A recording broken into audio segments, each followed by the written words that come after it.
मध्य प्रदेश में petrol pump पर petrol और डीजल की आंशिक किल्लत शुरू हो गई है। ऐसे में एमपी के कई पेट्रोल पंप ड्राई हो गए हैं। बताया जा रहा है कि ड्राइवरों की हड़ताल की वजह से ऐसी स्थिति बनी हुई है। पेट्रोल पंप संचालकों का मानना है कि यदि हड़ताल ने और जोर पकड़ा तो आने वाले दिनों में कई और पेट्रोल पंप ड्राई हो सकते हैं। मध्य प्रदेश में जिस तरह मुख्यमंत्री डॉक्टर मोहन यादव का नाम अचानक सामने आया, उसी तरह मंत्रिमंडल का विस्तार और फिर विभाग वितरण भी आश्चर्यजनक रहा। मुख्यमंत्री डॉक्टर मोहन यादव के पास कई प्रमुख विभाग हैं। मुख्यमंत्री डॉक्टर मोहन यादव ने विभागों का विवरण करते हुए सभी मंत्रियों को निष्ठापूर्वक जनहित में काम करने को लेकर शुभकामनाएं दी है।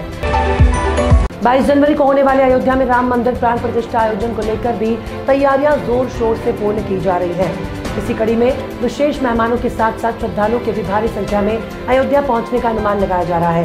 वहीं दूसरी तरफ काशी के युवाओं ने एक ऐसा वॉर रूम तैयार किया जिसके माध्यम से 200 देश के राम भक्तों को जोड़ा जाएगा। आगामी लोकसभा चुनाव के लिए बीजेपी के खिलाफ विपक्षी ने अपनी तैयारियों को तेज कर दिया है। जेडीयू ने भी आगामी चुनाव के लिहाज से कई बदलाव किए। पार्टी की कमान अब ललन सिंह की जगह बिहार के मुख्यमंत्री नीतीश कुमार के हाथों में चली गई है। इसका फैसला दिल्ली में हुई राष्ट्रीय कार्यकारिणी की बैठक में लिया गया है। उत्तर प्रदेश सरकार के मुख्य सचिव दुर्गा शंकर मिश्रा के सेवा विस्तार को हरी झंडी मिल गई है। दुर्गा शंकर मिश्रा का कार्यकाल 6 महीने के लिए बढ़ाया गया। ये तीसरी बार होगा जब उनकी सेवा का विस्तार किया गया। 31 दिसंबर को उनका कार्यकाल समाप्त हो रहा था। ऐसे में एक दिन पहले दुर्गा शंकर मिश्रा के सेवा विस्तार पर केंद्र ने मोहर लगा दी। हाई प्रोफाइल आईपीएस अधिकारी रश्मि शुक्ला महाराष्ट्र के नए पुलिस महानिदेशक डीजीपी होंगी। सूत्रों ने यह जानकारी दी। शुक्ला वर्तमान पुलिस महानिदेशक डीजीपी रजनीश सेठ से राज्य पुलिस की बागडोर संभालने के लिए पूरी तरह तैयार हैं। रजनीश सेठ जल्द ही महाराष्ट्र लोक सेवा आयोग के अध्यक्ष के रूप में पदभार संभालेंगे।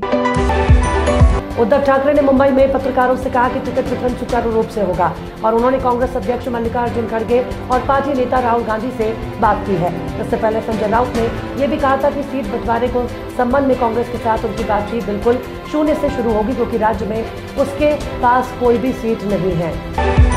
भारतीय नौसेना ने कारोबार की सुरक्षा के लिए कमर कस ली है। समुद्र के जरिए हो रहे करीब $1 ट्रिलियन के निर्यात और आयात की सुरक्षा का जिम्मा अब नौसेना उठाएगी। पिछले कुछ हफ्तों में लाल सागर, अदन की खाड़ी और सेंट्रल और उत्तर अरब सागर में जहाजों पर हमले बढ़े हैं। समुद्री लुटेरों ने अब कारोबारी जहाजों पर ड्रोन हमले शुरू कर दिए थे। भारतीय रिजर्व बैंक ने 2024 के आगाज से पहले ही अगले साल के पहले महीने की छुट्टियों की लिस्ट जारी कर दी है। आरबीआई के अनुसार अलग अलग त्योहारों, जयंती और राष्ट्रीय पर्व के कारण बैंकों में जनवरी में कुल 16 दिन अवकाश रहेगा। आरबीआई राज्यों के लोकल त्योहारों और जयंती के हिसाब से छुट्टी की लिस्ट जारी करता है। बॉलीवुड एक्टर संजय दत्त इस समय दुबई में अपना वेकेशन एंजॉय कर रहे हैं। उनके साथ उनकी वाइफ मान्यता और दोनों बच्चे भी विदेश में छुट्टियां मना रहे हैं। अपने फैमिली के साथ संजय ने यहां न्यू ईयर सेलिब्रेशन की तैयारियों में लग गए। खास बात यह है कि संजय के इस जश्न में उनकी बेटी त्रिशाला दत्त भी नजर आई है।